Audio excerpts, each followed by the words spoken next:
My own daughter locked me in her dark basement when her husband's billionaire parents came to visit. She held my arm so tight it hurt and whispered, "Stay quiet, or you'll regret it."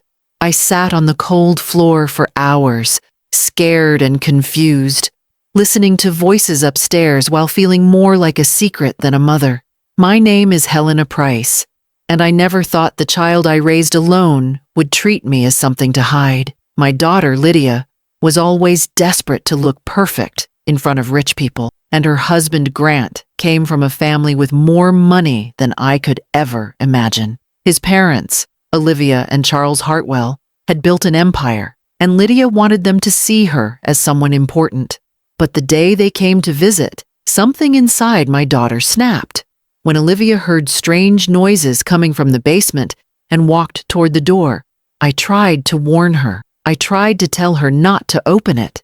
When she did, she saw my face, and everything she believed about her son's perfect life shattered. If you enjoy real stories like this, make sure to subscribe and tell me in the comments where you are watching from. Before all of this happened, my days were simple. I lived in the small guest room of my daughter's large suburban home. I had moved in after selling my own place because Lydia said she wanted me close.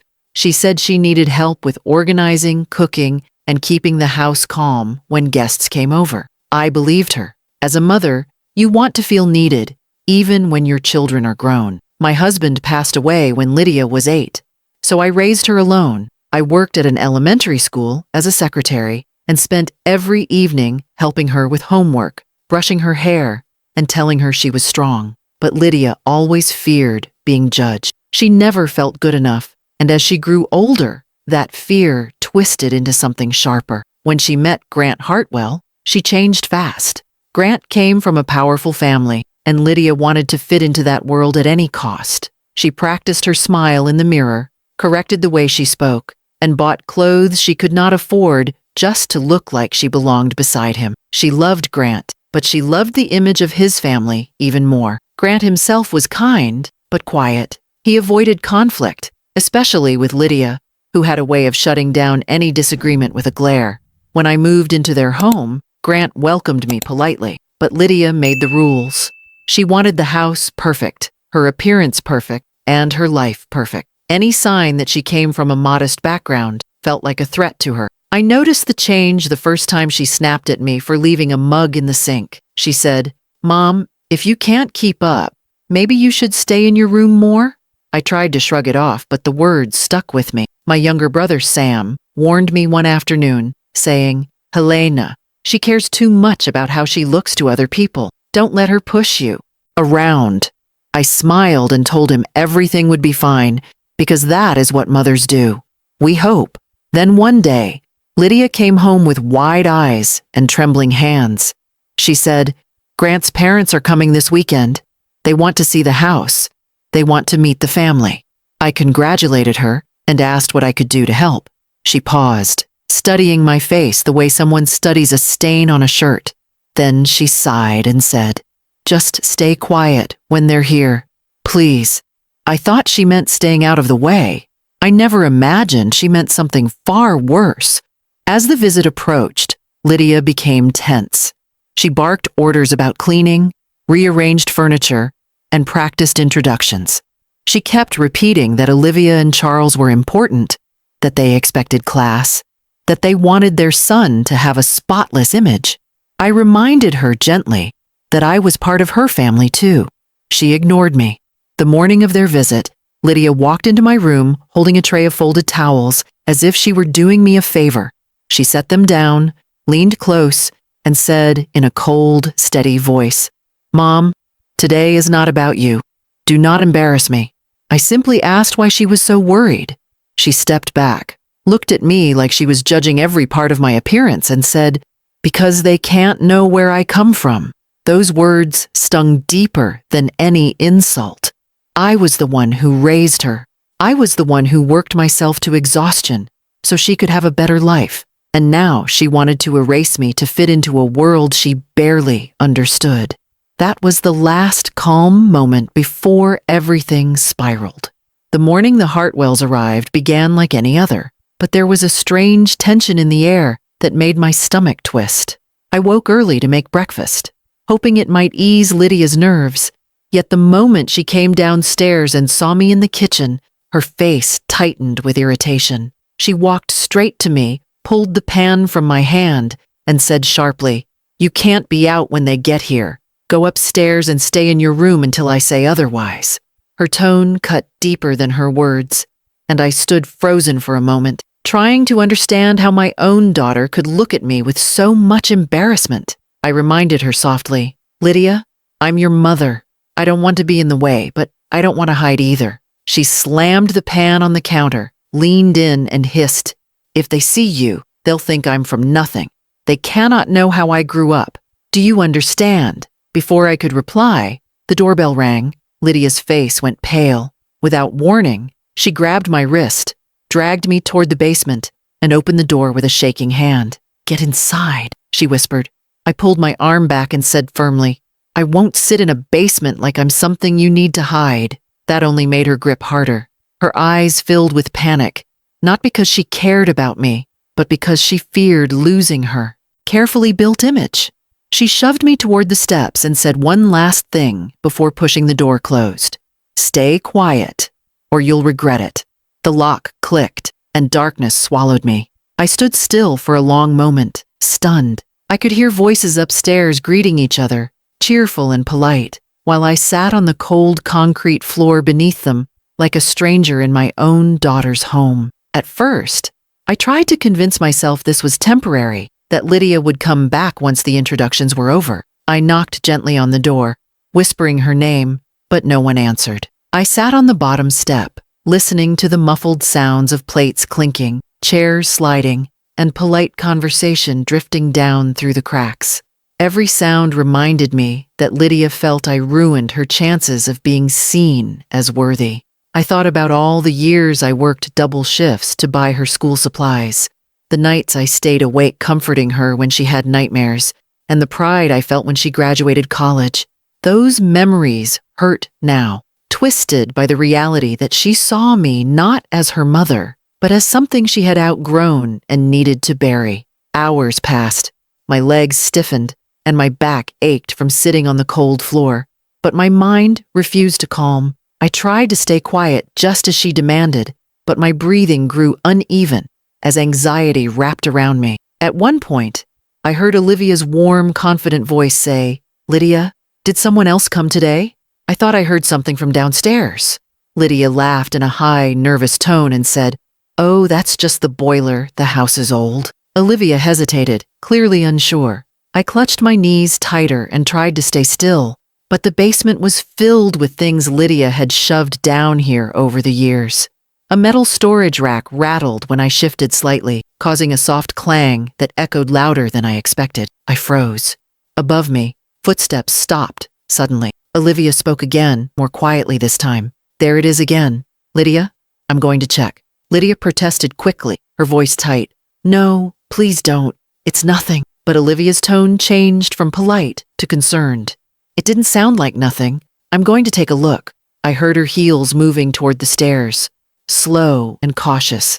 Fear raced through me. I did not want to embarrass my daughter. Even after everything she did, my instinct to protect her was still stronger than my anger. I whispered toward the door, "Please don't open it." But my voice was swallowed by the thick basement air. The doorknob jiggled lightly as Olivia tested it, then jiggled again, harder this time. She called softly, "Is someone in there?" I covered my mouth and tried to steady my breath. Lydia rushed forward, her voice sharper than ever as she said, "Olivia, really, the basement is a mess. We don't use it." Olivia ignored her and pressed her ear to the door. Her voice softened again, filled with worry. "If someone needs help, I need to know." Hearing her kindness nearly made me cry. For months I had been living under Lydia's control, feeling smaller and smaller, and now a stranger was offering more compassion than my own daughter had in years. The doorknob turned again, this time with more force, and I knew she was only one step away from discovering everything Lydia had tried so hard to hide. I pressed my palms flat against the cool basement floor and whispered to myself, "If this door opens, nothing will ever be the same again." When I heard Olivia's voice outside the basement door, something inside me shifted. For hours I had sat in darkness, feeling small and unwanted. Yet now, a stranger's concern cracked through the silence Lydia forced on me. Olivia tapped the door again and asked gently, "Are you all right in there?" Her tone was warm and steady, the opposite of Lydia's cold, frightened voice upstairs. I pressed my hand against the wooden door and said quietly, "Please don't. It will only make things worse." My voice sounded weak, but the fear behind it was real. Olivia paused for a moment, as if trying to understand what danger I was worried about. She turned toward Lydia and said firmly, "Your mother sounds terrified." Lydia snapped back instantly. "She's not my mother. She's confused. She gets upset over small things. Just leave it alone." Hearing her deny me so quickly hit like a slap. The woman I raised, fed, guided, and loved was now pushing a version of me that didn't even exist. I closed my eyes and felt shame, anger, and heartbreak roll together. Olivia took a deep breath and said, "Confused or not, she should not be locked behind a door." She pulled at the knob again, but Lydia stepped in front of her, blocking the way. "Olivia, please," she whispered harshly. "You don't understand. She ruins everything." That sentence, cold and sharp, cut through the small space, even muffled by the door. For years, Lydia treated me like a weight she wanted to hide, but saying it aloud in front of her husband's mother revealed the painful truth she had been carrying. I felt something inside me harden, not out of anger toward her, but out of a sudden clarity. If I stayed silent now, if I let her continue treating me like a burden, I would lose any chance at dignity. I knew speaking would cause a scene. I knew Lydia would hate me for it, but I also knew I could not sit in that basement and accept a lie about who I was. I pushed myself to my feet, legs stiff and numb, and put my palm flat against the door. "Olivia," I said clearly, "I am not confused. I am Lydia's mother. She put me in here and told me not to come out." Everything fell silent upstairs. It was the kind of silence that comes right before something breaks. Olivia spoke first, her voice full of shock and compassion. "Why would she do that?" I swallowed hard, feeling my throat tighten. "She didn't want me seen." Olivia stepped back sharply, as though the truth hit her like a physical force. Lydia immediately tried to regain control, saying, "She's lying. She does this for attention."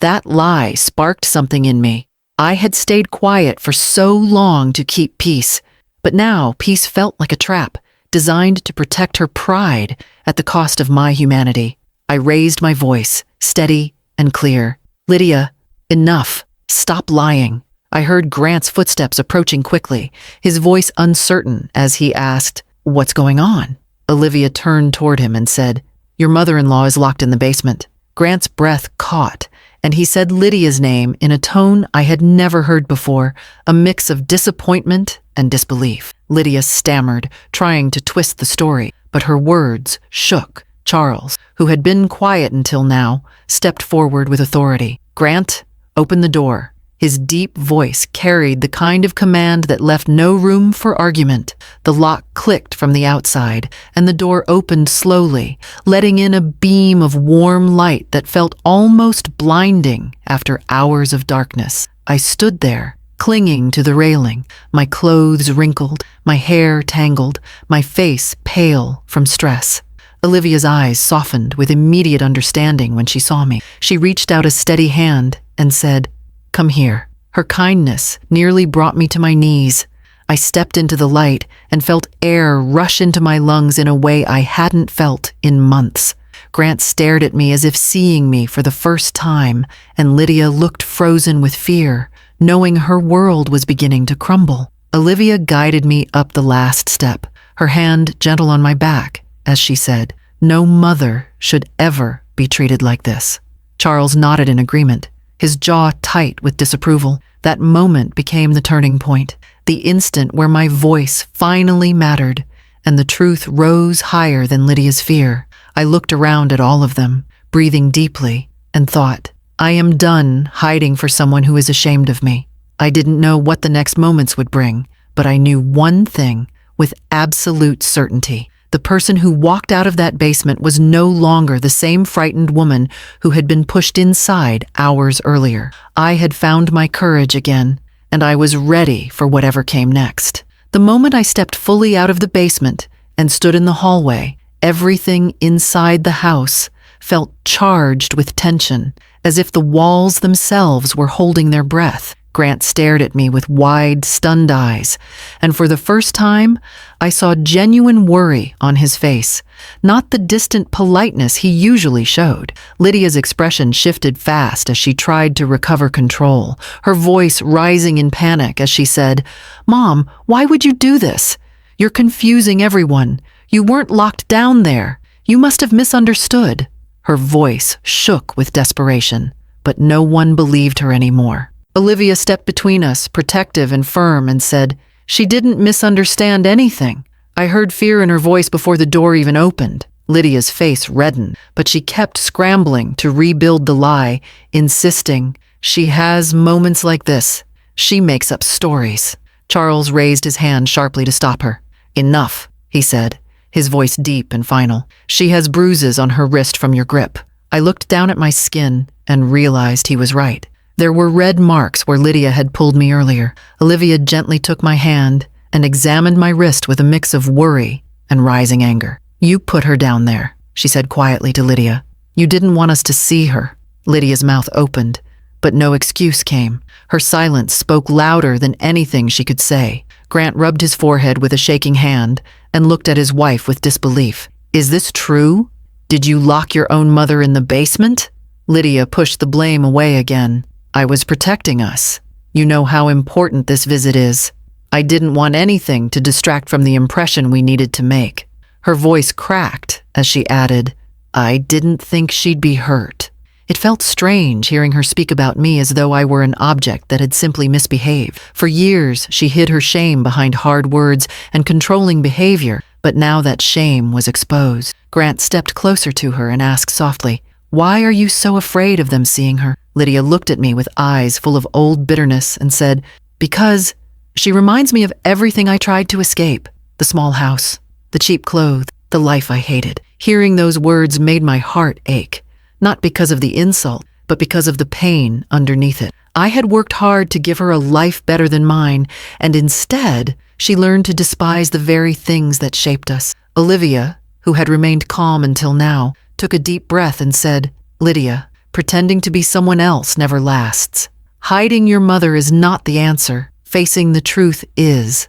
Her tone carried years of wisdom, the kind that comes from knowing wealth does not protect anyone from their own insecurities. Lydia looked down at the floor and wrapped her arms around herself as if she were shrinking. Charles turned to Grant and said, "This behavior is not acceptable. Your mother-in-law deserves respect and safety. She should not be treated as a burden." Grant nodded slowly and looked at me with apology in his eyes. "Helena, I am so sorry. I didn't know that any of this was happening." I believed him. Grant had always seemed uncomfortable with conflict, and Lydia had always been quick to hide her worst behavior when he was around. But now, everything was uncovered. He turned back to his wife. "We can't ignore this.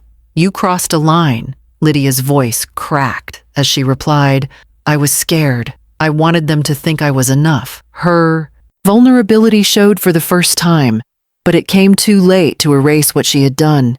Olivia walked closer to me and held my hand. "Come sit with us," she said gently. "You don't have to stand here defending yourself." She guided me into the living room, and I felt the weight of their support as they surrounded me. Lydia followed us, but stayed near the doorway, unsure whether she belonged in the conversation anymore. I sat on the couch, and Olivia sat beside me, her hand still on mine. "Tell us what has been happening," she said softly. Her voice made me feel safe enough to speak. I took a deep breath and explained everything, from the small comments that grew into insults to the way Lydia controlled where I went, what I said, and who I was allowed to be around. I described how she slowly pushed me out of every part of the house, reducing me to someone who didn't have a place anymore. As I spoke, Grant's face shifted between sadness and anger. Charles listened with his arms crossed tightly, his jaw set with frustration. Lydia cried quietly in the doorway, whispering, "I didn't mean to hurt her. I just wanted to be proud of myself." When I finished, a heavy silence filled the room. It wasn't the silence of confusion or doubt. It was the silence of truth settling into place. Olivia broke it first. "Helena," she said gently, "you deserve a home where you are treated with love. You deserve safety. You deserve dignity." Charles nodded and added, "You will stay with us until a plan is made." I felt lightheaded, unsure if I had heard him correctly. The Hartwells were offering me refuge, not out of pity, but out of respect. Lydia stepped forward and begged, "Please don't take her away. I can fix this." But the truth hung in the air. She had already done something she could not undo. Grant stepped toward me and said, "You don't owe us anything. Just let us help you." And for the first time in a long while, I felt chosen instead of hidden. Leaving Lydia's home that afternoon felt like stepping out of a storm I had been trapped in for years. Olivia and Charles helped me gather the few belongings I kept in the guest room, while Grant stayed with his wife, trying to calm her rising panic. I could hear him saying quietly, "Lydia, you need to take responsibility for what you did," and her voice cracking as she tried to insist she had everything under control. Olivia placed a gentle hand on my shoulder and said, "You're coming with us. You need peace, and you won't find it here."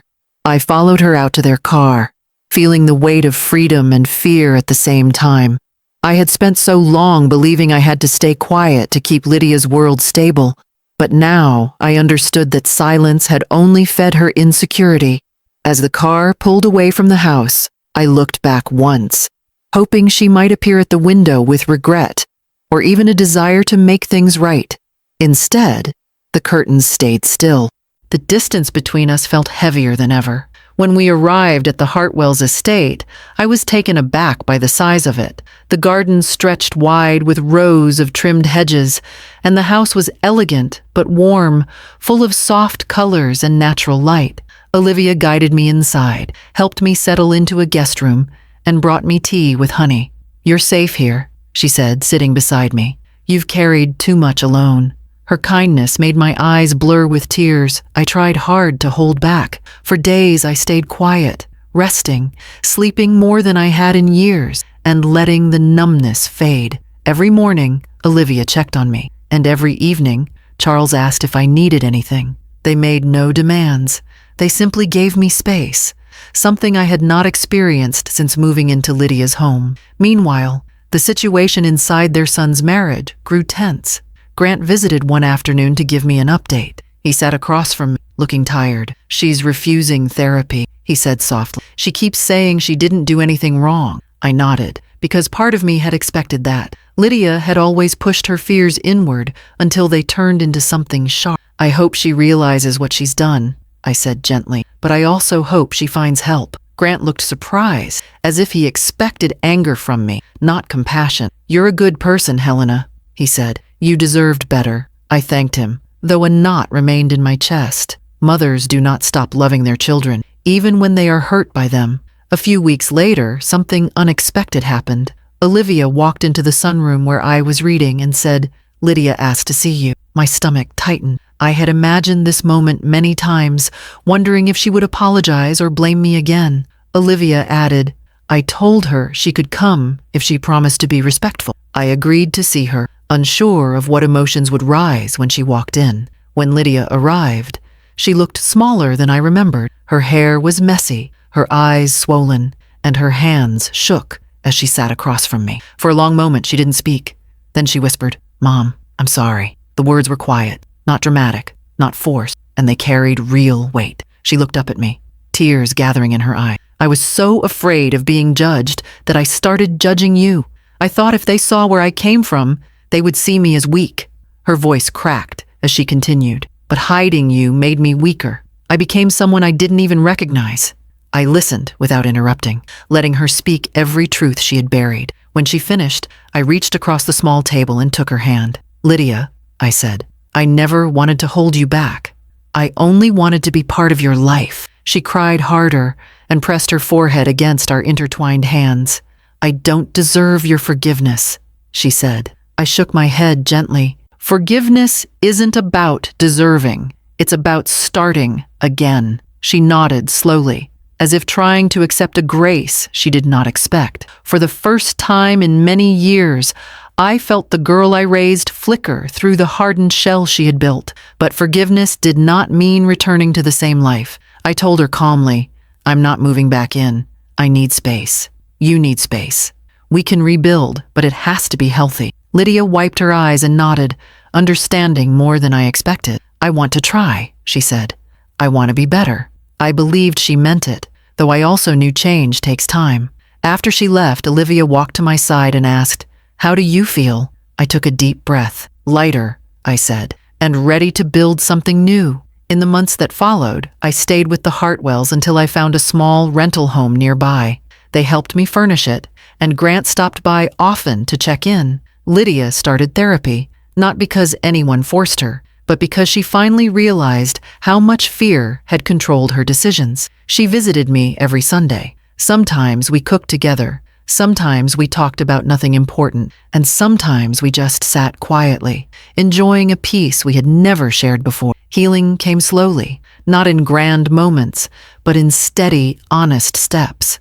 I learned that love can survive even deep wounds, but it must be reshaped with truth. I also learned that a mother's strength is not in how much she endures silently, but in how bravely she chooses to speak when her dignity is at risk. And now, in my little home filled with soft light and warm memories, I feel whole again. If you want more powerful true-style stories like this, make sure to subscribe and comment where you are watching from.